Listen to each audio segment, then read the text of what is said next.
there's a fabulous smell here. It's not immediate when you get here, but once it hits you, let's just say there's no vampires.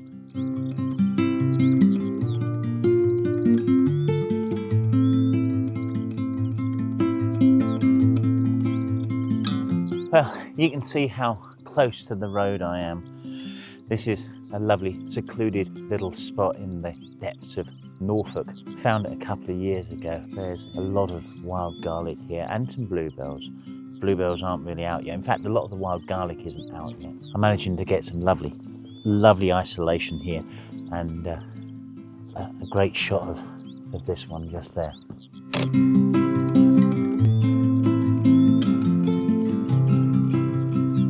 Now, I blame BP for this, because I could travel miles for wild garlic, but my carbon footprint, yes, BP came up with carbon footprint as a term to blame us for them making the world reliant on their oil. Just a little aside. Look it up, I'm not lying. Anyway, this is, I don't know, 5-10 minutes drive at most from where I live, and it is a fabulous place. And of course, you've got to know it's here. It's really off the beaten track. I think I've been here maybe half an hour, and 2 cars have passed. That's how quiet it is. This is part of Broadland, I guess. Well, it must be. This whole area here, you can see that there's a kind of water course through it, and there's a tributary from one of the rivers, probably the River Ant, given where we are, running through way over there. But you can see just how wet this can kind of get. There's kind of a bit of an island here, and water kind of runs around into that area over there. Anyway, I'm kind of gassing that the whole point is that actually there's loads and loads of bluebells all over this space. Tend to be a little bit further away from the road, and from this point they're kind of on the island. But on the other side of the road, there's masses of them, but further back through the masses of wild garlic.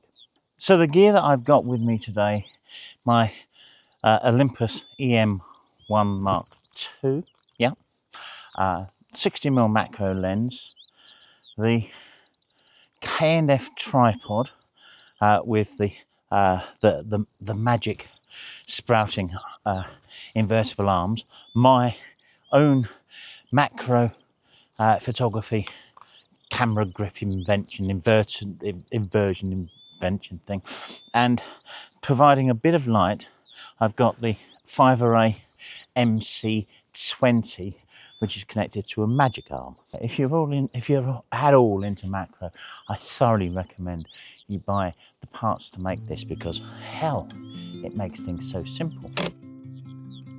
So if you don't look too hard, this is a nice image. It's focus stacked, but probably with an aperture that I would have preferred to have had lower. The problem with focus stacking in environments like this is the breeze. And when you get into this, you can see the haloing, the shadowing effect that happens when the subject is moving and you're taking the stack. Because what happens is you're capturing the flower at different positions, and the blending software isn't able to remove these halos. I've done a little bit of work with it by hand over here, but I gave up in the end because I don't think the image was worth it overall. But it's one of the things you do need to be careful of with focus stacking out in the wild. So for the few shots that I've taken so far, I'm really working close-up macro, singling out a particular flower, isolating it, and kind of just blowing the background into a lovely soft kind of bobbly nothingness.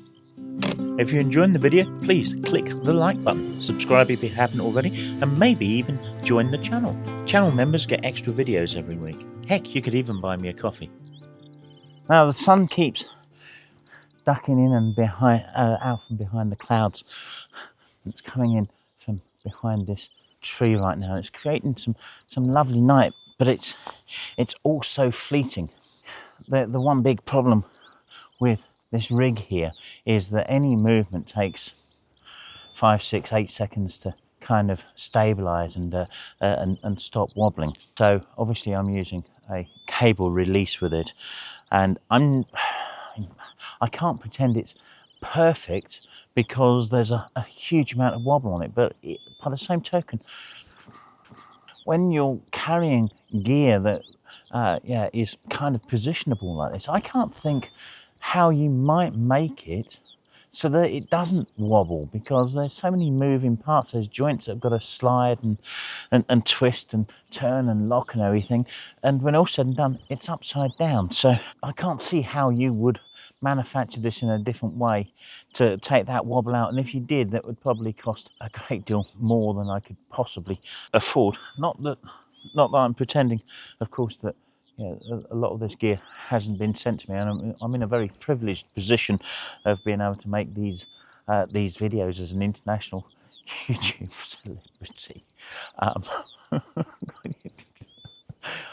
I of course realise the privileged position that I have getting this kind of gear, and of course I have bought this kind of gear before. I've got a Giotis tripod that has got many kind of movements on it, which is incredibly good. Just that this K&F one has got more movements and better movements, and I'm really enjoying using it for macro. It's why I've bought it. I didn't bother bringing the Giotis out, which is a little less wobbly. I have to say it is a little less wobbly, but that's partly because the centre column on the Giotis is a kind of triangular shaped thing rather than a circular thing. It's got more rigidity. Yeah, that benefit isn't worth the additional problem of positionability. So this one is very much more an environmental type of shutter. It's much wider than the others, much more in focus. Now, things have changed because the light's obviously changing all the time, and I'm not sure you can see here, but I've taken the macro off and I've put my 40 to 150 on, and because that's on, I also don't need my my special bracket because it's got a lens collar that allows me to rotate everything. This is also a portrait shot, so upright, everything else has been landscape so far, which actually one of the things I've become conscious of in recent times is how many images I shoot that are portrait rather than landscape. I think it's probably at least 60% portrait. Don't know why. Maybe it's just the orientation of things that I take photos of. Weird, isn't it? Don't know whether anyone else has noticed that. Comment below if you have, or if you haven't. Maybe I'm mad. What do you mean maybe? You know, sometimes I think I'm talking to myself, which I am, because there's only a camera here. There's look, nobody there.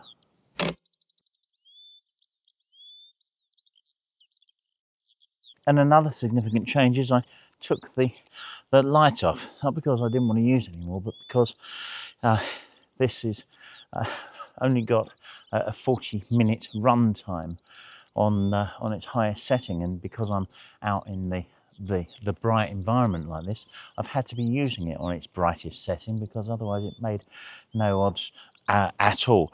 If I was been able to get closer to things, then I would have probably used the Adaptalux lighting, which I've got in the bag, but I couldn't. I had to work with the magic arm and get this close. I suppose I could have got another tripod or something and work closer to them, but really you just don't want to trample these things. So it's being really careful and mindful of their environment, whilst also trying to capture it. Going handheld now needs something a little bit more dynamic, because what we have is a wonderful garlic flower in amongst some purple nettle. Is it dead nettle? Not sure. Anyway, the whole idea here is to get a very soft frame around it, so I'm risking my life. Stinging nettles. Somehow managed to turn on Wi-Fi sharing. Hold on. No, end. I often do that. It's just an area on screen that I sometimes catch with the touch screen. It's yeah, you wouldn't believe it, would you? It's got a touch screen. It's nearly 10 years old. I don't talk about the camera very often, but yeah, there is a reason why I'm still using it, and it isn't just purely because I don't have the money to replace it. I mean, if I did have the money to replace it, I still probably wouldn't, because it's everything I need. People might say, well, it's only 20 megapixels. So what? You know, well, it's 10 years old. So what? Would you have a look at the image that I'm going to give you in a moment and say, oh, that's an image off a 10-year-old camera? And even if you did, why does it matter? I could take a picture off of a 50-year-old camera and it'd still be a good picture. The gear helps. It doesn't make the photo. Experience and technique and all kinds of other things make the photo. Oh, I just found another one. Oh, that's really, really soft. That's, hold on, where is it? There. Oh, oh, oh, oh, oh, oh, oh. Oh, ho, ho, ho, ho, ho, ho.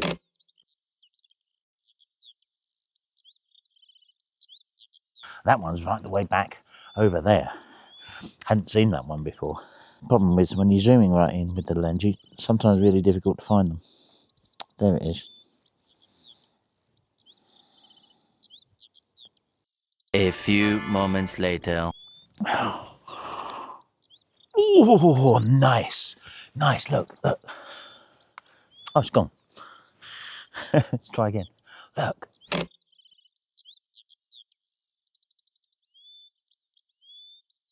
The way the light's hitting some of this now, it would probably benefit from having a polarizer on. But I think I'm having too much fun to go back to the car, which is all the way over there, to get one. Yeah, micro lazy. And when all said and done, of course, a polarizer is just going to take another quarter of a stop, 3/4 of a stop off the light, and I'm already shooting at ISO 800 here to ensure that I get a good handheld stabilization, because the camera is stabilized, of course, but there's a breeze, I'm moving, I'm zoomed right away in at 150mm, so I need to be pretty confident that I'm getting sharp images. Got to be careful I'm not putting my hands in nettles. Where's that? I can't find the ransom.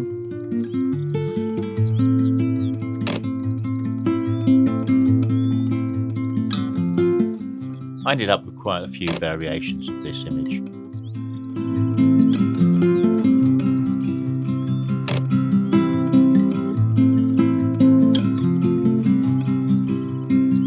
Channel members can check out the full edit of this image. If you're not a member, there's a join button just down below.